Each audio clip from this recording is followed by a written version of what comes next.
के मंगोलिया नामक देश का वातावरण इंसानी जिंदगी के लिए बेहद कठिन माना जाता है। ये बात 1162 में इसी मंगोलिया देश के उत्तरी भाग में बहने वाली ओनोन नदी के किनारे की है। इस नदी के किनारे होलन नाम की एक युवती अपने बच्चे को जन्म देने के लिए जूझ रही थी। दरअसल होलन मंगोलिया के इस उत्तरी भाग के हवा पानी से अब भी बिल्कुल अनजान थी।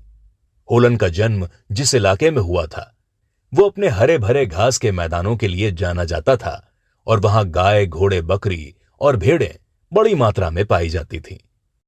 होलन खूब गोश्त खाकर और दूध पीकर बड़ी हुई थी, लेकिन मंगोलिया के उस उत्तरी हिस्से में उसको खाने पीने के लिए यह सब नहीं मिल रहा था।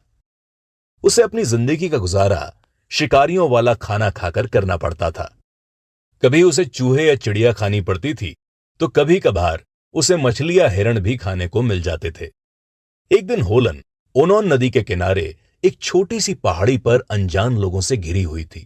वो अपने पहले बच्चे के गर्भ के दर्द से जूझ रही थी। होलन के आसपास मौजूद लोग उसके लिए अनजान इसलिए थे क्योंकि बोरोजिन नाम के एक कबीले ने उसका अपहरण कर लिया था। यही बोरोजिन कबीला आगे चलकर मंगोल कबीले के नाम से मशहूर होने वाला था। होलन के माता पिता ने उसकी शादी मर्किड नाम के कबीले के एक लड़के से की थी, लेकिन जब वो लड़का होलन को लेकर अपने कबीले की ओर रवाना हुआ तो उनका अपहरण बोरोजिन कबीले के येसुगी ने कर लिया। होलन ने तब अपने पति की जान बचाने के लिए खुद को येसुगी के हवाले कर दिया और इस तरह वो मंगोल कबीले में शामिल हो गई। इसी कारण अपने पहले बच्चे को जन्म देते वक्त वो खुद को अनजान लोगों के बीच घिरा महसूस कर रही थी। बहुत तकलीफ सहने के बाद आखिरकार जब होलन ने अपने पहले बच्चे एक लड़के को जन्म दिया तो वहां मौजूद लोगों ने यह देखा कि उस बच्चे ने अपने हाथ की एक मुट्ठी में कुछ दबाया हुआ था। होलन ने थोड़ा घबराते हुए लेकिन बेहद नरमी के साथ अपने बच्चे की उंगलियों को एक एक करके खोला ताकि वो ये देख सके कि आखिर वो बच्चा अपने हाथ में कौन सी चीज लेकर इस दुनिया में आया है। होलन ने जब उसकी मुट्ठी खोली तो यह देखकर वो हैरान थी कि लड़के के हाथ में खून का एक काला थक्का दबा हुआ था। दरअसल उस बच्चे ने अपनी मां के गर्भ में बने खून के थक्के को अपने हाथ में दबा लिया था। होलन के पास मौजूद कबीले के लोगों ने जब बच्चे के हाथ में खून का थक्का देखा तो वो सभी परेशान हो गए, क्योंकि कबीले के लोगों के हिसाब से ऐसा होना बदकिस्मती और अमंगल की निशानी थी।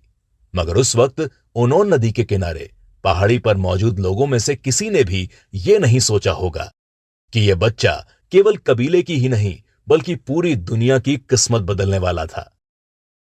होलोन का अपहरण करने के कुछ ही दिन बाद येसुगी तातार कबीले के खिलाफ एक मोर्चे पर जंग लड़ने के लिए चला गया था। उस जंग के दौरान येसुगी ने तेमुजिन ऊगे नाम के एक योद्धा की हत्या कर दी थी।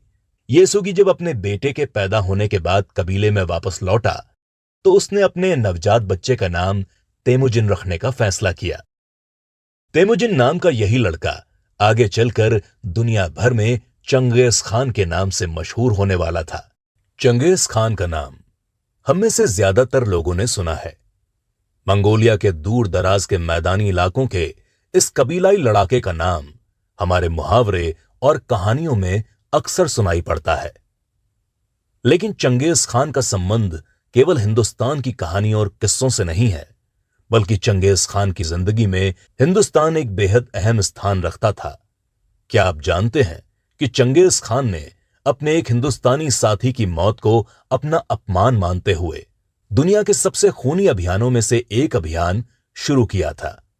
क्या आप जानते हैं कि चंगेज खान खुद हिंदुस्तान की सीमा पर मुल्तान शहर तक पहुंच गया था, लेकिन हिंदुस्तान पर कब्जा करने के अपने सपने को भुलाकर उसे वापस लौटना पड़ा। अगर आप इन सब बातों से अनजान हैं, तो आज की यह ऑडियो बुक आपके लिए ही है।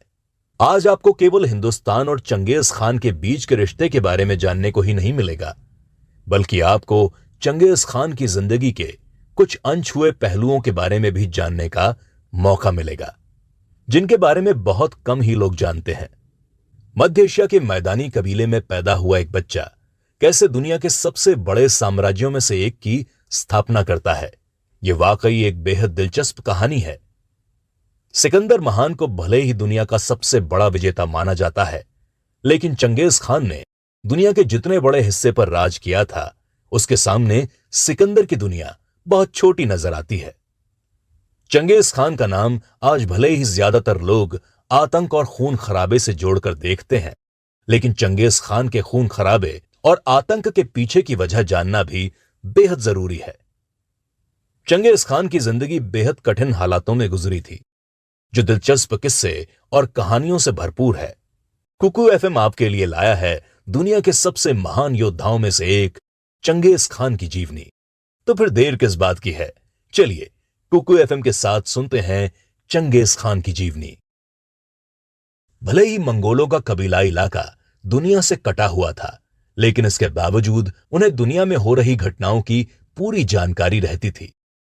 चंगेज खान के पैदा होने से कई साल पहले मुसलमान, ईसाई, हिंदू और बौद्ध धर्म के लोगों ने मंगोल कबीलाई इलाकों में खुद को स्थापित करने की कोशिश की थी, मगर वहां के वातावरण और कठिन जीवन को वो सह नहीं पाए। उत्तरी मंगोलिया के कबीले चीन और मध्य एशिया के साथ व्यापारिक, धार्मिक और सैन्य रूप से जुड़े हुए थे। वहीं उत्तरी मंगोलिया के ये कबीले सिल्क रूट से पूरे तरीके से कटे हुए थे, क्योंकि सिल्क रूट गोबी रेगिस्तान के दक्षिण से गुजरता था, मगर इसके बावजूद सिल्क रूट से गुजरने वाले बेशकीमती सामानों की जानकारी इन कबीलों तक पहुंच जाती थी। इस कबीले के लोगों को यह मालूम था कि दक्षिण में सिल्क रूट की ओर खजाना मौजूद था, लेकिन इन बंजारे कबीलाई लोगों के लिए दक्षिण तक पहुंचने की बात असंभव सी मालूम होती थी। ऐसा इसलिए था क्योंकि उत्तरी मंगोलिया के ये कबीले आपस में लड़ने में ही अपना ज्यादातर वक्त गुजार देते थे। इसके अलावा ये कबीले बेहद छोटे छोटे हिस्सों में बटे हुए थे, जिस वजह से इनकी शक्ति केंद्रित नहीं थी। इन सब के अलावा कबीले के लोगों के पास जो समय बचता था, उसमें वो अपने खाने पीने के लिए शिकार ढूंढने में लगे रहते थे। तेमुजिन के बचपन के बारे में ज्यादा जानकारियां मौजूद नहीं है, लेकिन ऐसा माना जाता है कि तेमुजिन के पिता की नजरों में उसका महत्व बहुत ज्यादा नहीं था। ऐसा कहा जाता है कि एक दिन जब बोरेजिन कबीला अपने रहने की जगह बदल रहा था, तब तेमुजिन के पिता येसुगी उसे पीछे भूलकर चले गए थे। उस दौरान तेमुजिन की देखभाल दूसरे कबीले के सरदार द्वारा की गई थी। इसके कुछ समय बाद उस दूसरे कबीले के सरदार ने तेमुजिन को उस कबीले तक सुरक्षित और सकुशल पहुंचा दिया था। वहीं केवल 9 साल की उम्र में ही येसुगी तेमुजिन को लेकर उसके लिए लड़की ढूंढने चले गए थे। तेमुजिन की मां यह चाहती थी कि उसके बेटे की पत्नी भी उन्हीं के कबीले की कोई लड़की हो। उस दौर में कबीलों की यह परंपरा थी कि लड़की से शादी करने से पहले लड़के को लड़की के माता पिता के घर कुछ सालों तक सेवाएं और उपहार देने होते थे। ऐसा कहा जाता है कि तेमुजिन के पिता येसुगी उसे घर से दूर केवल इसलिए नहीं ले गए थे ताकि वो उसके लिए एक लड़की ढूंढ सके। दरअसल तेमुजिन के पिता को यह मालूम था कि उनके मरने के बाद तेमुजिन और उसके सौतेले भाई बेक्टर के बीच कबीले के सरदार की गद्दी को लेकर खूनी संघर्ष होने की संभावना है।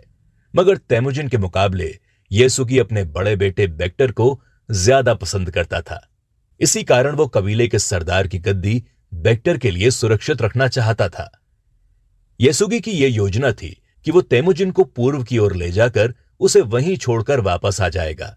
दूसरी ओर तेमुजिन जब अपने पिता के साथ अपने लिए लड़की की तलाश में पूर्व की ओर गया, तो वो पहली बार ओनोन नदी के दूसरी ओर मौजूद दुनिया से रूबरू हुआ। वो रास्ते में एक परिवार के पास रुके, जिसकी बेटी रियो उम्र में तेमुजिन से 1 साल बड़ी थी। तेमुजिन और रियो एक दूसरे को काफी पसंद करने लगे और दोनों के माता पिता उनकी शादी करने के लिए राजी भी हो गए। उस समय की परंपरा के अनुसार तेमुजिन को रियो के माता पिता के साथ कुछ साल रहकर उनकी सेवा करके और उन्हें उपहार देकर खुश करना था। तेमुजिन के पिता येसुगी उसे रियो के माता पिता के घर छोड़कर वापस अपने कबीले की ओर रवाना हो गए। येसुगी जब अपने